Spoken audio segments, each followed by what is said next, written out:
ஓம் சக்தி பராசக்தி மகாசக்தி. ஓம் சர்வமங்கள மாங்கல்யே சிவே சர்வார்த்த சாதிகே சரண்யே திரியம்பிகே கௌரி நாராயணி நமோஸ்துதே.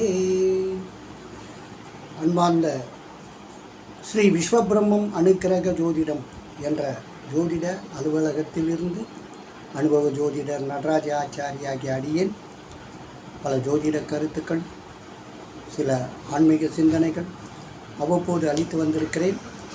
அதன்படி எனக்கு நல்ல ஆதரவையும் ஊக்கத்தையும் கொடுத்து என்னை மேன்மேலும் இது போன்ற ஜோதிட கருத்துக்கள் பற்றி வெளியிட வேண்டும் என்ற ஒரு ஆர்வத்தை எனக்கு அடிக்கடி ஊட்டி வருகின்ற உங்கள் அன்பு உள்ளங்களுக்கு என் மனமார்ந்த நன்றி, நமஸ்காரம். இதற்கு முன் ஒரு ஜோதிட கருத்து, அதாவது என்னவென்றால், காதல் திருமணம் செய்பவர்களுடைய ஜாதகம் எப்படி இருக்கும்? அந்த வகையில் காதல் திருமணம் இது போன்ற அமைப்பிலே ஜாதகங்கள் இருக்குமே ஆனால் அவர்கள் காதல் திருமணம் செய்து கொள்வார்கள் என்ற அளவில் அந்த ஒரு பதிவை வெளியிட்டிருந்தேன். இப்போது உறவிலே திருமணம், அதாவது சொந்தத்தில் நிறைய பேர் பொண்ணு அதில் சொந்தத்தில் அமையுமா அசலில் அமையுமான்னு கேட்பாங்க. அப்படி அசலில் அமைகிறதா இருந்தால் அது எப்படி இருக்கும், சொந்தத்தில் அமைஞ்சால் அது எப்படி இருக்கும் அப்படின்ற ஒரு ஜோதிட கணக்கு அந்த ஜாதகத்தின் வாயிலாக நமக்கு தெரியும். அப்படி இந்த சொந்தத்திலே, அதாவது உறவிலே ஒருத்தருக்கு திருமணம் நடக்கும் ஆனால் அவரது ஜாதகம் எப்படி இருக்கும், எப்படி இருந்தால் அவர் சொந்தத்தில் திருமணத்தை செய்வார், மணமுடிப்பார் என்ற ஒரு கணக்கிலே இந்த உறவில் திருமணம் என்ற தலைப்பிலே சில ஜோதிட கருத்துக்கள் உண்டு. அது எப்படி என்று பார்க்கும்போது, ஒரு லக்னத்துக்கு 7ஆம் அதிபதி, கண்டிப்பாக ஒரு லக்னம் இருந்தால் அதனுடைய 7ஆம் அதிபதி தானே கலத்திரம் என்ற திருமண வாழ்க்கையை பற்றி சொல்வது. அந்த 7ஆம் அதிபதி 7லே இருந்தால், கலத்திரம் ஸ்தானாதிபதி அவர் வேறு, ஆனால் 7 கூடையவர் வேறு. இப்போ லக்னத்துக்கு 7 கூடையவர் அந்த அதிபதி 7ஆம் இடத்திலே அமர்ந்து விட்டால் அப்போது உறவில் சொந்தத்தில் திருமணம் நடக்க வாய்ப்புண்டு.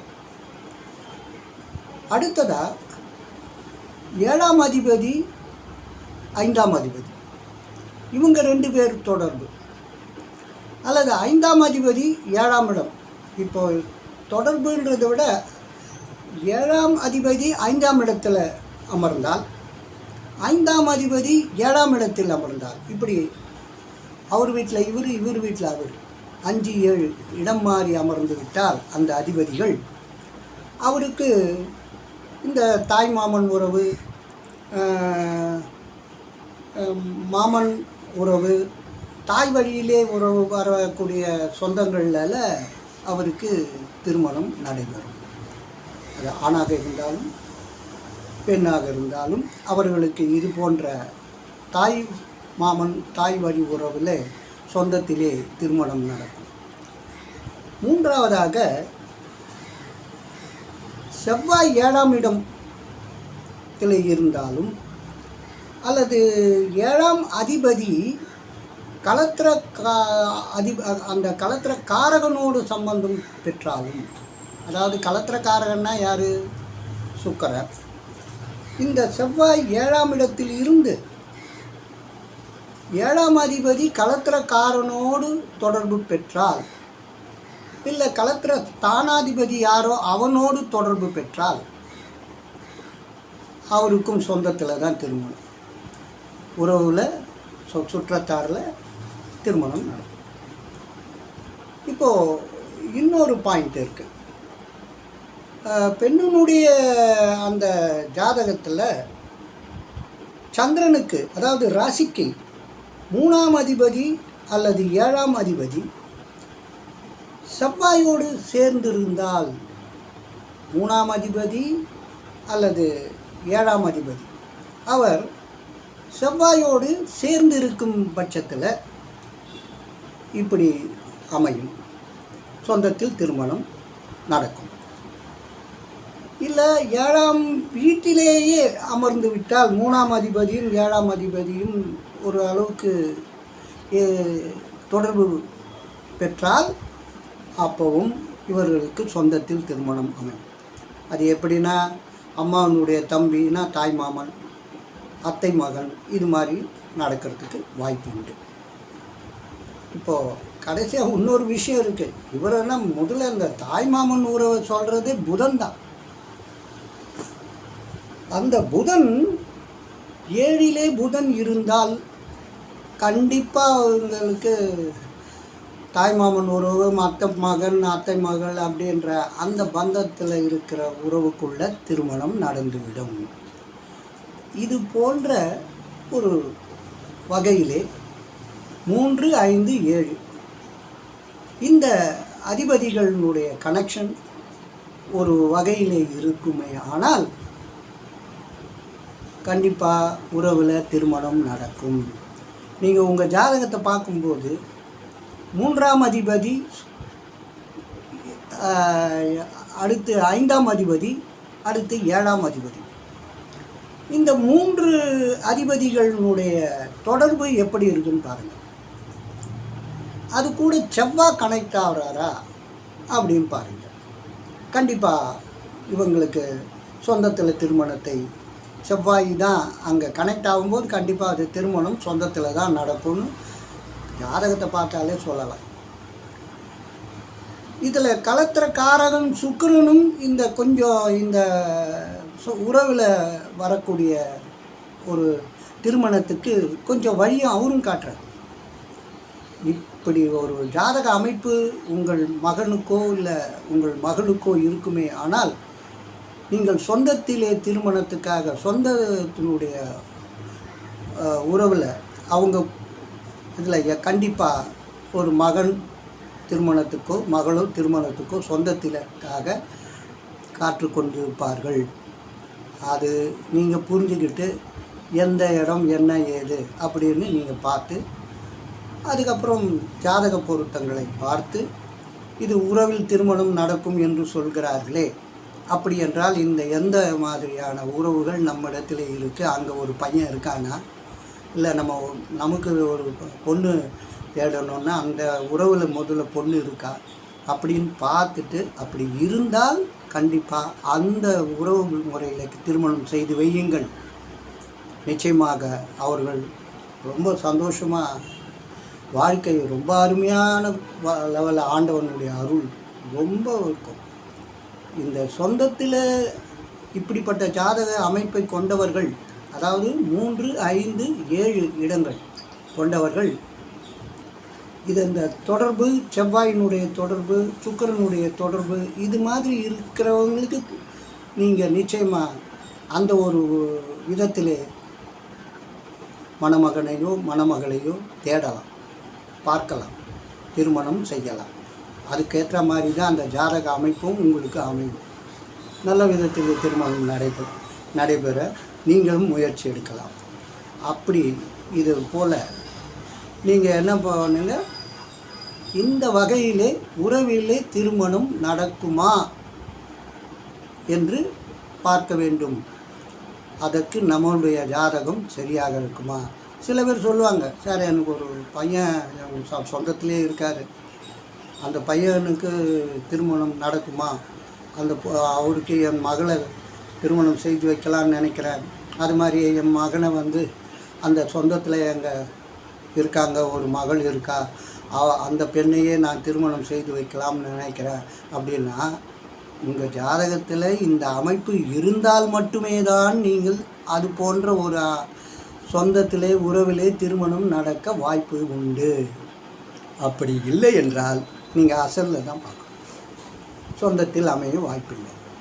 சொந்தத்திலே நீங்கள் இருப்பதாக இருந்தால் நம்முடைய ஜாதகத்திலே இப்படி இருக்கிறதா என்பதை உறுதிப்படுத்தி கொண்டு நீங்கள் சொந்தத்திலே போயிட்டு அந்த இருக்கின்ற வரனை தேடினீர்கள் என்றால் கண்டிப்பாக அதுக்கு வழிகாட்டுவார்.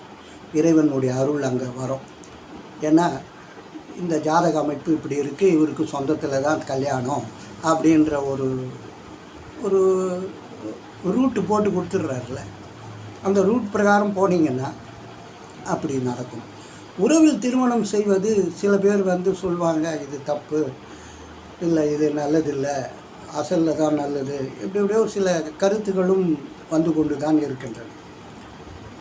ஆனால் உங்கள் ஜாதகத்திலே உறவிலே திருமணம் நடக்கும் என்ற நான் கூறிய இந்த கருத்துக்கள், இந்த விளக்கங்களோடு நீங்கள் உங்கள் ஜாதகம் இருக்குமேயானால் நீங்கள் உறவிலே திருமணம் செய்து வையுங்கள். இது இறைவன் கொடுத்த அருள். உறவில் திருமணம் பண்ணக்கூடாதுன்றது இல்லை. உங்கள் ஜாதகம் அப்படி இருந்தால் நீங்கள் அப்படி பண்ணால்தான் அவங்க வாழ்க்கை நல்லாயிருக்கும். எல்லாத்துக்குமே நமக்கு இந்த 9 கிரகங்களின் தாக்கம் இல்லாமல் நம்மளால் வாழவே முடியாது. அப்படி வாழ்க்கையை எப்படி செம்மைப்படுத்தி கொள்ள வேண்டும் என்றால் முதலிலே நம்ம பற்றியும் நம்மளுடைய ஜாதகத்தினுடைய அமைப்பு எப்படி இருக்கிறது, எதிலே நமக்கு ப்ளஸ்ஸு, எதெல்லாம் நமக்கு மைனஸு, இதை நம்ம பார்க்கணும். அசலில் தேடினா கிடைக்கல, ஆனால் சொந்தத்தில் டக்குன்னு கிடச்சிடும் சில பேருக்கு. அது போன்ற வகையில் நிறைய பேர் திருமணம் நடந்திருக்கு. ஆனால் சொந்தத்தில் பண்ணக்கூடாதுன்னு ஏதோ ஒரு பாயிண்ட்டை மனசில் ஏற்றிக்கிட்டு சொந்தத்தில் போகாமல் ஜாதகம் சொந்தத்தில் போய் பாருப்பான்னு சொல்லுது. ஆனால் இவங்க மனசு சொந்தத்தில் வேண்டான்னு யாரோ சொன்னதை வச்சு இவங்களா அதை பார்க்காம கொள்ளாமல் தட்டி போகும். அதனால் என்ன ஆகும்? திருமணம் தள்ளி கொண்டே போகும். அசலில் பார்த்தேன் கிடைக்கல, அசலில் பார்க்குறேன் கிடைக்கல, சொந்தத்தில் வேணான்னு விட்டுட்டேன், இதே சொல்லி நாளை கடத்துவாங்க. இப்படி திருமண வாய்ப்பை அவர்கள் தட்டி கழித்து போயினே இருப்பாங்க. கல்யாணம் நடக்காமே போயிட்டே இருக்கும். உங்களுடைய பெண் ஜாதகத்திலோ உங்களுடைய மகன் மகள் ஜாதகத்திலே நீங்கள் ஆராய வேண்டும். பெற்றோர்களுக்கு இதான் வேலை. இது சொந்தத்தில் இருக்குதுன்னு தெரிஞ்சதுன்னா நீங்கள் சொந்தத்தில் தேடி பாருங்கள், கண்டிப்பாக கிடைச்சிடும். இறைவன் அருள் அப்படி இருக்குல்ல, அதை மனசில் வச்சுக்கிட்டு தேடுங்க. அப்படி உங்கள் ஜாதகத்தில் இந்த கருத்து இல்லை என்றால் உறவில் திருமணம் இல்லை என்பது முடிவுக்கு நீங்கள் அப்புறம் தான் வரணும். இதை கொண்டு நீங்கள் இப்படி உங்கள் பெண்களுக்கு மகன் மகளுக்கு திருமணத்தை செய்து வைக்கக்கூடிய இந்த அமைப்பு இருக்குமேயானால் இப்படி தான் செய்யணும்னு நான் சொல்ல வரேன். அவ்வளோதான். மற்றபடிக்கு நீங்கள் எப்படி இருக்குன்றதை புரிஞ்சிக்காமல் நீங்களா ஒரு முடிவு எடுக்க வேண்டாம் என்பது தான் என்னுடைய அபிப்பிராயம். ஆக இது போன்ற உறவில் திருமணம் நல்லது தான், ஜாதகம் அப்படி சொல்லுது தான், அதுதான் நல்லது என்ற அளவிலே நீங்கள் அந்த வரனை தேடுங்கள். உறவில் திருமணம் நடப்பதற்கு உண்டான வாய்ப்பை இறைவன் அருள் புரிகிறார். நன்றாக அவர்களுக்கு திருமணம் செய்து வைத்து நலமோடு வாழ வையுங்கள். இது உங்களுடைய பெரிய கடமை. ஆக இதற்கு முன் வெளியிட்டது காதல் திருமணம், இப்போது வெளியிட்டிருப்பது உறவில் திருமணம். அடுத்ததாக கலப்பு திருமணம். இதை பற்றி அடுத்த பதிவிலே சொல்கிறேன். இப்போது இன்னொன்று வகையான விஷயம் இருக்குது. அது எப்படின்னா, இப்போ சொந்தத்திலேயே சில பேர் லவ் பண்ணுவாங்க.